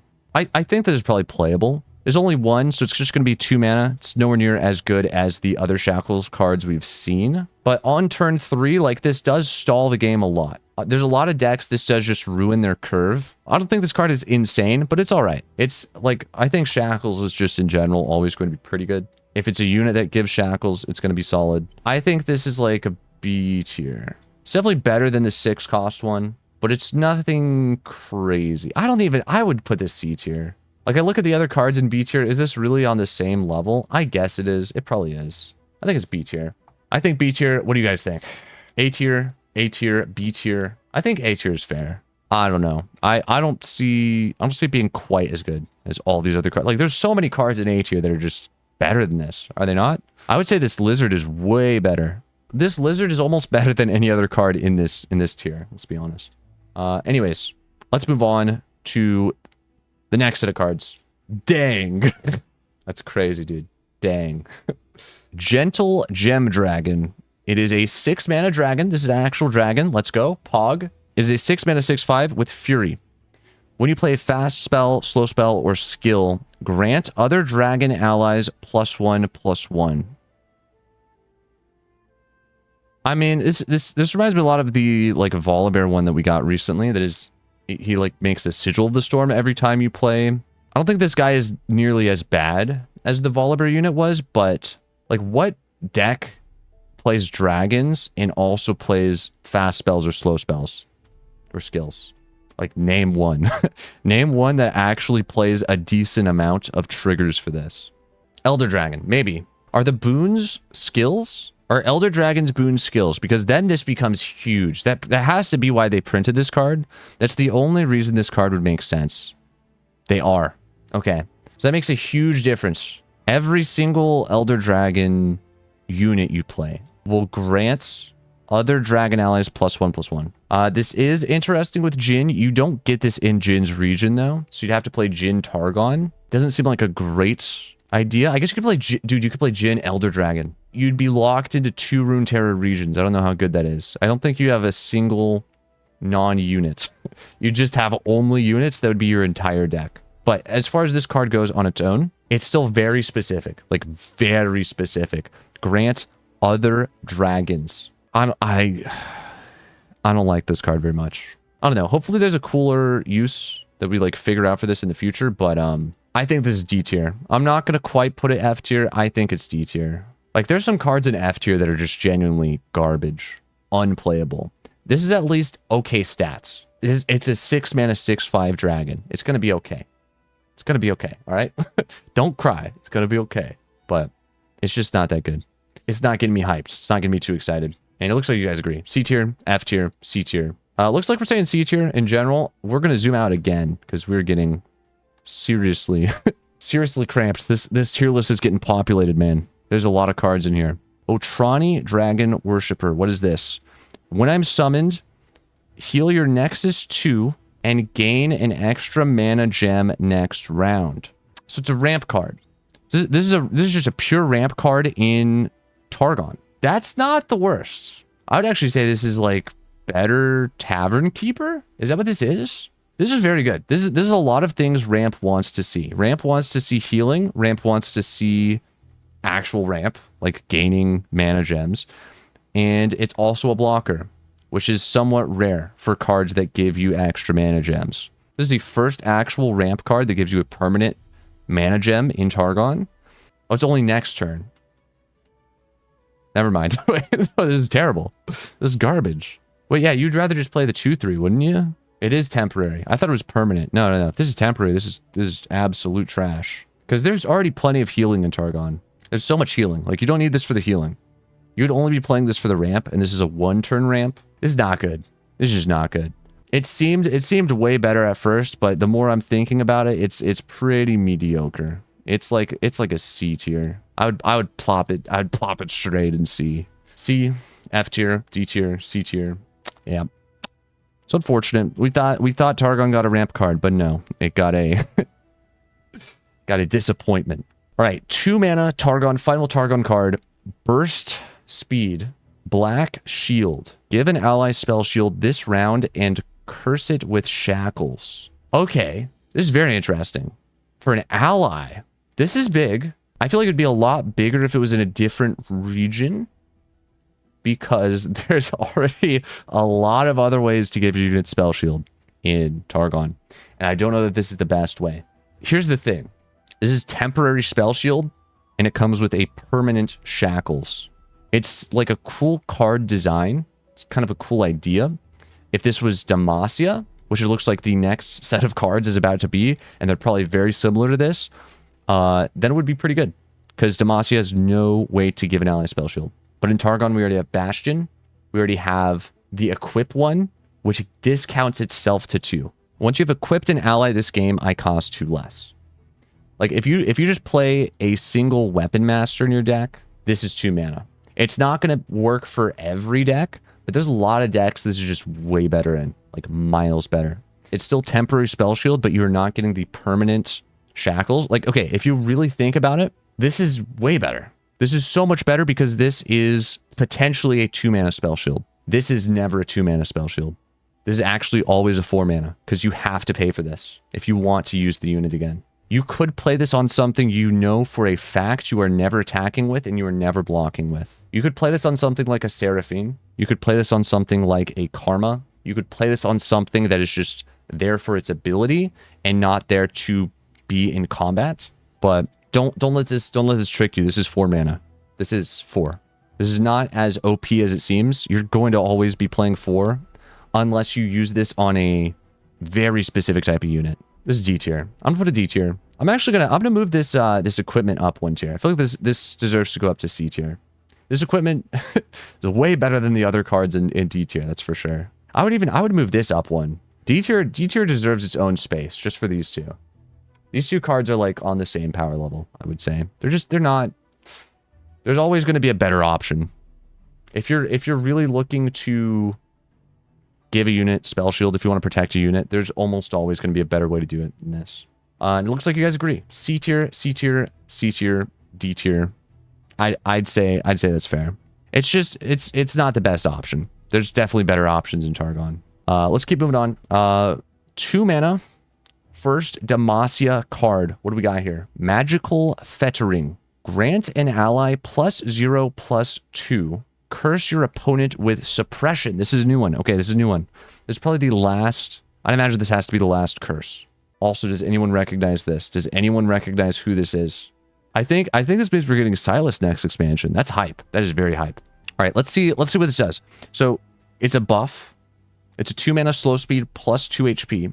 Curse your opponent with suppression. And suppression says, while I'm in hand, you can't play spells other than suppression. That is very strong. The interesting thing about this is if they already have shackles, then they can't free their units until they play this. So I think this is a lot stronger if you're playing specifically like a Morgana deck. You want to be playing a deck that already specifically plays Shackles. I don't think there's any other... I guess you could play other curses as well. You could play the Lizard guy. The Lizard is very funny with this as well. The Lizard is a nightmare with this card, dude. I think we could absolutely build Morgana Stony Suppressor with this. We could build Lizard Stony Suppressor with this. And both of those would be extremely funny decks. I'm going to say B tier. I think it definitely deserves a B tier. Good against Champion Strength, Age of Dragons, Ruination. That's true. Yeah, it's good if you time this correctly. That's another good point, is the timing matters. The timing of playing this card matters a lot. If you play this right before your opponent is about to play Ruination and they're trying to like bank a specific amount of mana, you could just prevent them from playing it. You just straight up prevent them from playing it. You can like basically pre-deny. In a lot of ways, this card is like a pre-deny. It's definitely an okay card. B tier. I would say B tier. Regis agrees. And that's enough for me. We'll put it in B tier. Let's go. You can prevent deny too. That's true. Yeah, this is a very good card to play when your opponent has deny mana. You could save enough mana for this, plus whatever you're trying to not get denied. And if they're down to 4, there's nothing they can do. You play this and they either deny this and then miss the spell that they would have denied, or you play this, they don't deny this, and then their deny costs 6. This is great, actually. That's a very good point. This is a counter for deny. That's probably the most effective way to use this, is to counter deny. This is a huge deny counter. Massive deny counter. This is basically just like a way to check if your opponent has deny, because then they're going to have to start holding 6 mana every turn. They can't even hold 6 mana. Like, they have to play this right away. It's focus speed. They have to play the curse immediately, otherwise they're just not going to have deny. They're just going to lose deny as an option. Moving on to Mage Seeker Inquisitor. When I'm summoned, curse your opponent with suppression. So it's the same thing as the card we just looked at, but in a unit. This is actually way better. This is so much better. It's more expensive, but like this makes a lot more sense than just grant an ally plus 2 HP. Challenger, tough. It's basically a 3/3. This is like 4 mana, remove Seraphine, and prevent your opponent from stopping you. This is very solid. This is very solid. Again, I've been saying this a lot. This is like another deny. I think this is Demacia deny right here. I think this is it. I think this is legitimately Demacia deny. Becomes 4/4 with the landmark. That's true. Yeah, you could play the Demacia landmark that grows all your units to their cost. And he's a 4/4 with tough. He's big. He is big with the landmark. I do not like Demacia. I do not play Demacia very much, but I think this card is huge. This is huge for Demacia. If you're a Demacia enjoyer, this is going to be your new favorite card. This is A tier. I hate Demacia, so F tier. All right, I mean, I see you guys ranking A tier, but Jay Sensational did throw in an F, so I guess this is like averages out to a C or a B. It's unlucky, man. What can you do? Looks like it is a B tier. It's kind of weird. It's a good card. Why would you put it there? Let's move on. This is one of the last cards in Demacia. It is a dragon. He is in Demacia, so he's going to slot into any existing dragon decks if he's good. When I'm summoned... Oh, no. Oh, no. Reduce the cost of all allied units in hand by 1. Reduce the cost of all allied units in hand. That's crazy. That is crazy. He is expensive himself. He is expensive. But if you're playing a dragon deck, this is huge. You can probably get this guy out on turn 5. Maybe turn 4 if you have 2 of the dragon reducing cards, right? The 1/2. 2 mana 1/2. It's very easy to just get this guy out like turn 5, turn 4. And then you have a permanent -1. That is a lot of value. Mobilize on a stick? I don't know about mobilize on a stick, dude. Mobilize on a stat stick. Mobilize on a brick. This guy's a 6/6. There's no way you're calling him a stick, bro. I think this is cool. It's definitely a little bit concerning. Just the fact that this is in Demacia. And Demacia is getting more ways to do its things even more efficiently. Like, every time Demacia gets a new card, it's always just like, let me help you do what you were already doing even more. It's never like, here's a cool new thing in Demacia. It's just like, here's a way to do what you're already doing even more. There's no other way to phrase it. That's just what this is. But I don't know. It is cool that when this is summoned, it does the effect. I think there's some cool, like, Soul Cleave combo type stuff you could do with this. You play this, you Soul Cleave it, that is -3 cost to everything. This seems like a good card. I mean, it's just generically a good card. It's expensive, sure, but absolutely the kind of ability that is worth 6 mana, especially on a 6/6. Very good card. I would say B tier. I'd say B tier. It's definitely not quite as good as these other cards we got in A tier, but it's solid. It's like just the type of ability that is going to be good. You can't say this is a bad card. It's just a good card. Yeah, I would say B. Looks like you guys agree. B it is. B for Mobilize. Let's move on to the next one. Elatis. This is the one that was fighting Elder Dragon, right? I'm pretty sure this is the one that was fighting Elder Dragon in the card art. This is a 7 mana 7/6 dragon. Looks like a bird, bro. Just saying, this looks like a bird. Your dragon boons target all dragon allies. That seems broken.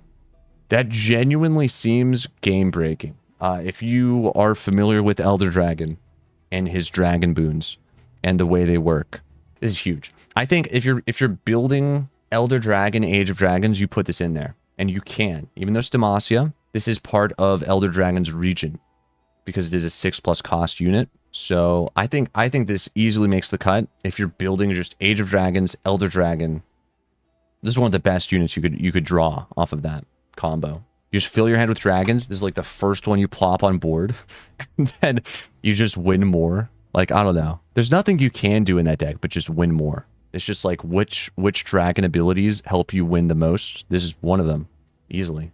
I mean, this is only ever good in an Elder Dragon deck, right? Otherwise, it literally does nothing. There's no other way to get dragon boons. I think this is not quite S tier. It probably should be B tier. Like, if I really want to be honest, I'd go B tier.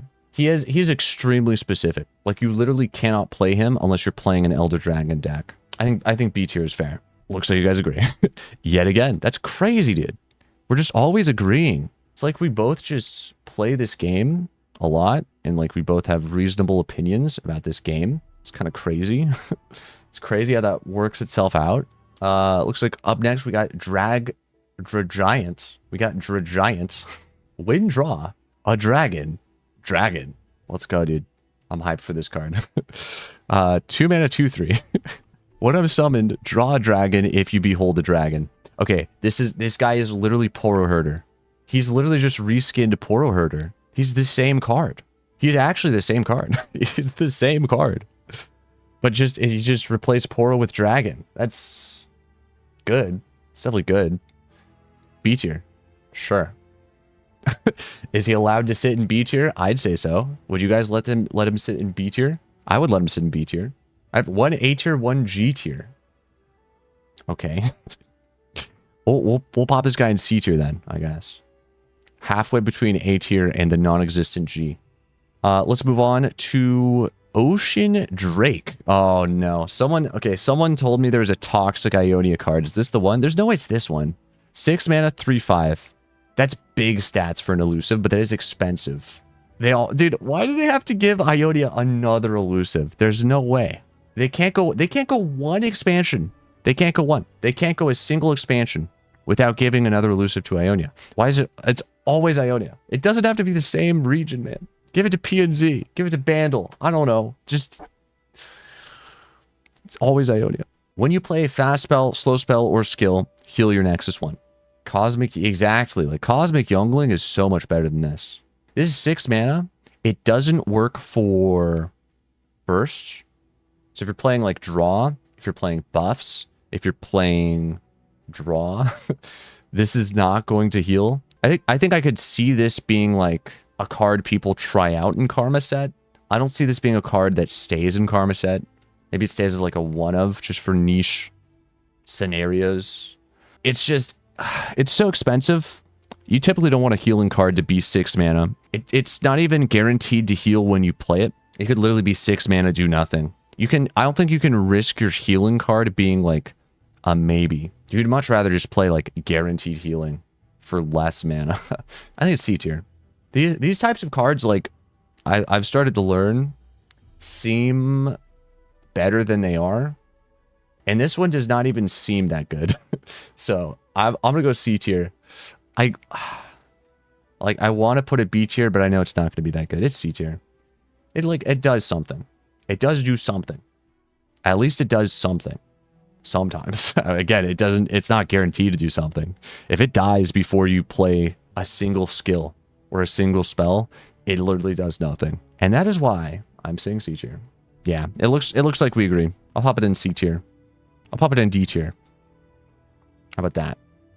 Like this actually just gets, this card gets hard countered by your opponent recalling it. What do you do if you spend 6 mana on this and your opponent is Karma set and they recall it? Then what? You're going to play it again next turn? I don't think you are. I think you have one chance to play this. If it gets recalled or if it gets killed, that's GG's. Like, there's just so many ways this could go wrong. Just specifically because it does nothing when you play it. You have to wait for the actual, like, payoff. It's just not good. It's not worth it. But that's all right, because we have this absolute mad lad about to come in and save Ionia from being the region of cringe. He is going to take Ionia, trap it in a beautiful bubble of Giga Chad Sigma spell shieldness, and he's going to give us the Ionia archetype we have all been waiting for. Hisho, Shell of the World, 9 mana, 9/9 spell shield. Each round, the first card you play costs 9 less. I wasn't joking, dude. He's a Giga Chad. That is insane. This is basically one-sided Targon's Peak. That's what this is. I know he's 9 mana, but if you can ramp to this guy, if you can play Sigil of the Storm, exactly. If you can cheat this guy out sooner than turn 9, he is insane value. He is insane value for any ramp deck. The fact that he has Spell Shield built into him is nuts. I think this guy is legitimately the best card of the expansion. It's him. Actually, I was joking. I'll admit it. I was joking. I was joking when he said he was going to be a Giga Chad. I thought he was going to be trash. I thought I was going to read this and he was going to be like, discount me every time you play a spell. I cost 1 less for every spell you've played this game. I thought it was going to be like a Plaza Guardian. I am so excited to build decks with this guy. This is actually legitimately my favorite card. I love that card. That looks, it's so much value, man. S tier. Easy S tier. S for sure. Turtle tier. That's what I like to see, baby. That's what I like to see. S tier. He's huge, honestly. He is so big. Favorite card of the expansion so far. Anyways. Oh no. Oh no. 9 mana fast. Stop an enemy fast spell. Slow spell. Or skill. Recall an enemy. And summon the Empyrean. This is literally just like the Ionia starter package. This is deny, recall, and a big elusive all in one. And you can play this for 0 mana if you have the last guy on board. If you have the Turtle Man on board, he discounts spells. He could give you a 0 mana Ruination, which is something to consider. Like he's got a lot of decks he's good in. Turtle Man is good in a lot of decks. This is expensive. Like, I don't think you ever play this without some sort of, like, cost reduction. I really don't think you play this for 9 mana. But it is funny. This is funny as heck, dude. The problem is I feel like it's very rare you want to... It's very rare you want to deny and recall in the same action. It definitely happens, but you're always going to be waiting for the deny, right? Like, there's going to be a unit on board you want to recall, and you're going to have to wait. Because you want to wait to use the deny as well. The opponent's going to like hit you with the unit and you're going to be like, dang it, I want to recall that. But I need them to play something annoying so I can deny it. And then I'll recall it. I think this is good. It's hard to judge just how good it's going to be. It denies, it recalls, and it summons an elusive. Which, to be fair, this guy's 7 mana. So if you think about it, this is 2 mana deny and recall. In addition to just regular version of this guy. I don't know why you would ever... I don't know why you'd spend 7 mana on this guy. But if you were planning on spending 7 mana on this guy, you do get a pretty sweet discount on deny in the process. So that's something to consider. I don't know. It's a B tier. I think, honestly, the biggest application for this actually makes a lot more sense if you're getting it off of Reggie. I think this is huge as a Reggie pull. Ionia has had terrible Reggie pulls for forever. They have done a lot recently to fix Reggie and Ionia. If we just go to the builder real quick, this is what you're pulling from right now. This is it. This is all there is. Obviously, you're going to have P and Z, so like it's going to be a little bit more random. But as far as like Ionia bricking your Reggie pool, that's not really happening anymore. This is good. This is good. And what are the big bricks used to be? I think Children of the Forest, which is now 2 mana. Because they turned it into like a Cosmic Call situation, right? Where it's got like the dual sides. So the fact that this is not a Reggie card now. You cannot find this off of Pharaoh's Financier. And they're just giving us like a Giga Deny that you can get for 9 mana off of Reggie. I think that's huge. I think it's never been a better time to play Reggie and Ionia. But what do you guys think? I'd plop it in B tier. What do you say? D tier? I see D tier, D tier. All right. I say B tier. You guys say D tier. It's definitely, it's nowhere near as good as it is funny. It's just funny. It's just a funny card. We have 2 cards left. Oops. We have 2 cards left. They are both Bandle City. This one better be good, dude. 8 mana cake. I have no clue what that's going to do, but let's start with this one. 2 mana early bird. Your opponent discards their highest cost card. It's aloof. Yeah, it's literally aloof. There's no way they rotate aloof and then they just go print this like nothing happened. This is hilarious. This is actually very funny with Karma. This is very funny with Mirror Mage. This is very funny with Seraphine. I think this is a decent card. This is actually, out of all of the discard cards they have printed, besides Aloof, this is the best one. I'd say, dude, I'd say A tier. This is probably an unpopular opinion. I'd say A tier on this one.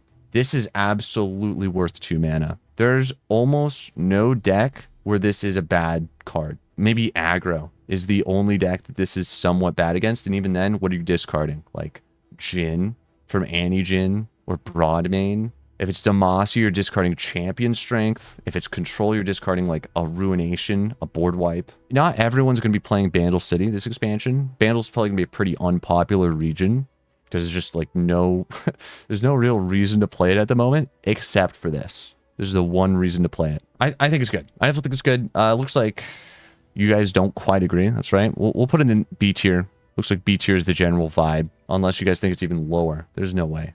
Hold it till you see the opponent banking a suspicious amount of mana, then play this. Yeah, honestly, I think this is huge. This is huge for a lot of control decks. Huge against like SI, Freljord, Ramp.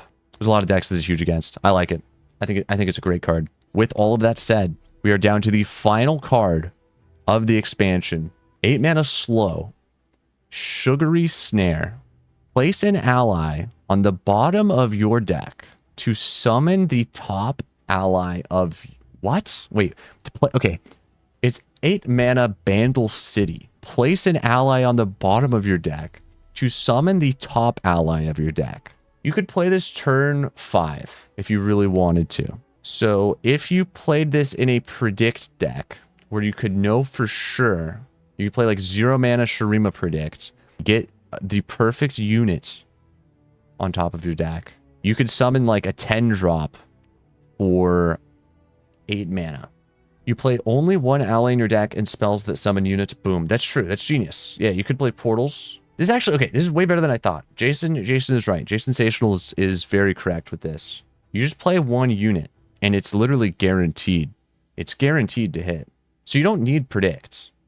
You don't need it. This can summon champions. You could use this to just summon Acel. This is actually, okay, the more I think about it, this is genuinely a good card. It is.